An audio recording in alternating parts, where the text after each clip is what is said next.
Hi there, it's Evan from Grumpy's Greens, and today I'm just going to be checking in on the tunnel inside a tunnel. So let's go.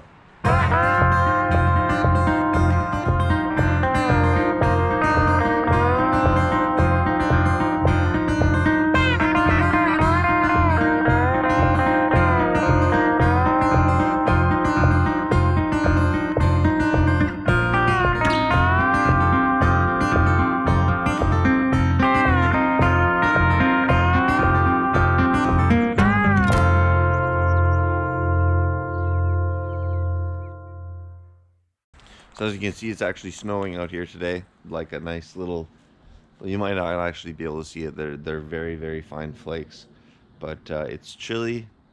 Let's take a look inside.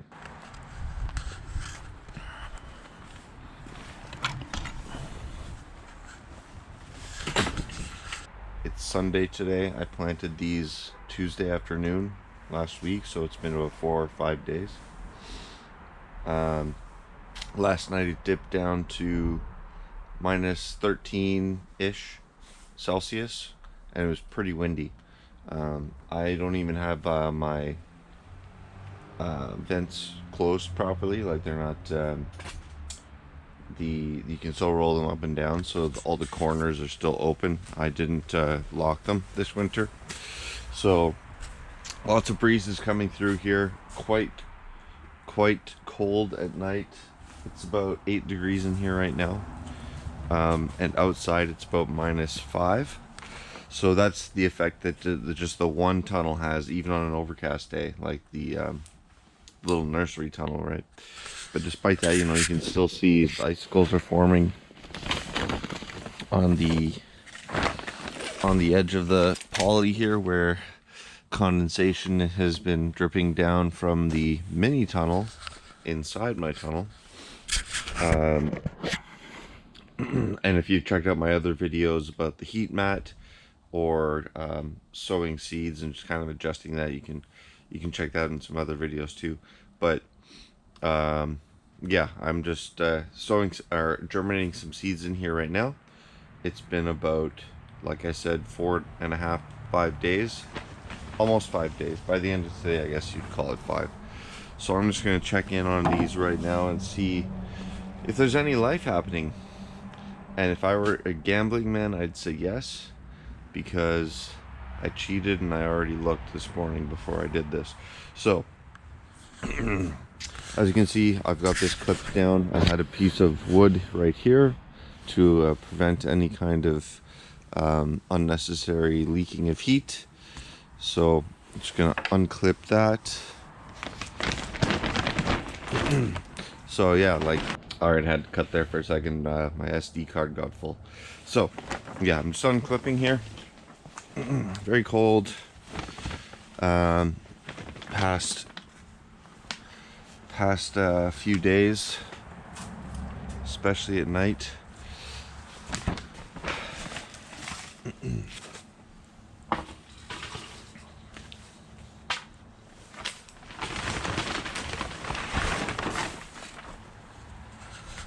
All right.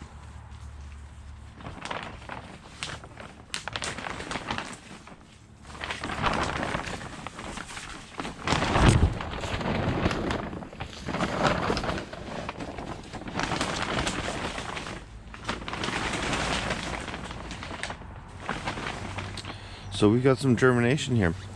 After less than 5 days, we've got beets.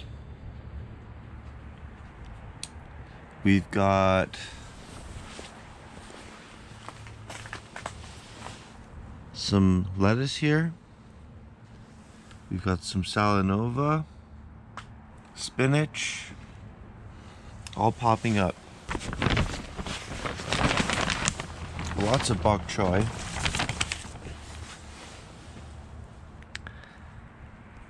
Now, these bok choy, I don't typically multi-sow bok choy, but that was a mistake.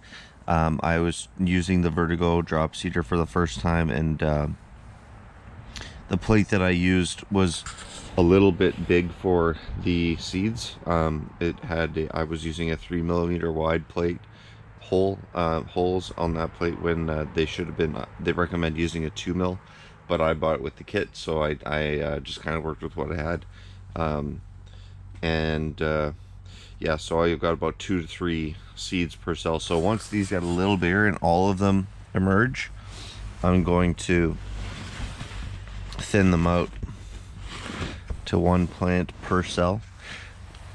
Bok choy has a really high germination rate too, so it's kind of a shame, but that's okay. Better too many than none. Yeah, so I've got some spinach popping up. That's really fast for spinach germination.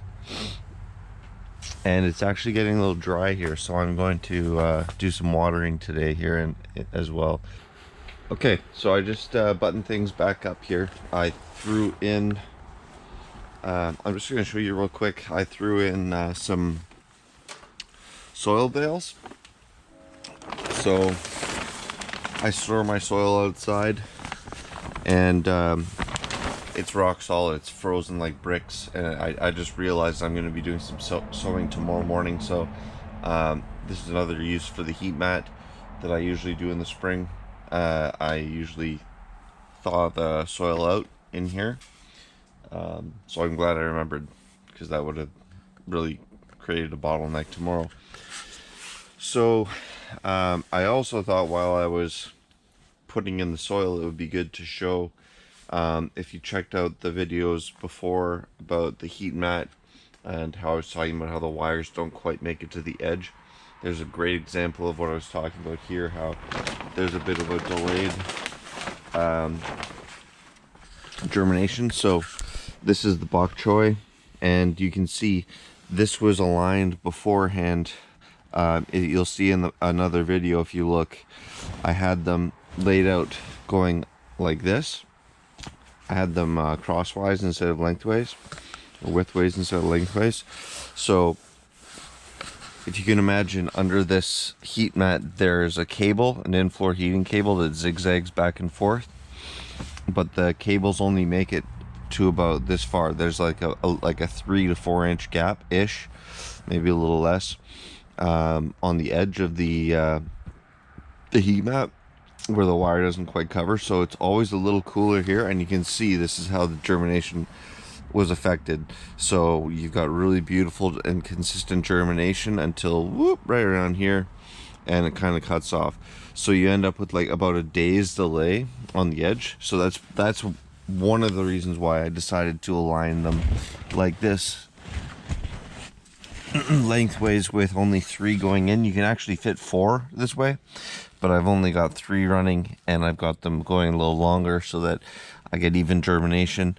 Then once these all come out, the weather's going to be warming up a little bit over the next few days. So once these come up, and I'll move some of these trays out that have germinated onto the regular table, because once they've germinated, I don't really mind them having these cooler temperatures, and I'll start hardening these off right away. And then as soon as the soil warms up, like if you look out here outside, there's still snow in parts of the garden. You can see it out here. So now that the soil's at least exposed, we got a lot of snow this year, but the soil's exposed, I'm going to lay down some black tarps.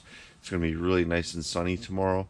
That'll start heating up the soil so that I can get some plants going in as soon as possible. So these, once they germinate, they're going to go out to a regular table. And then as soon as they get true leaves and the soil is warm enough, I'm just going to throw them straight in there and cover them in a low tunnel, and give them a really early head start out in the field. So yeah, I just wanted to quickly show this case study, if you will, because it's been kind of a trend or a topic that I've been talking about a bit in the past few videos. Okay, so I hope you enjoyed this video. If you did, please hit that subscribe button, and we will catch you in the next one. Ciao for now.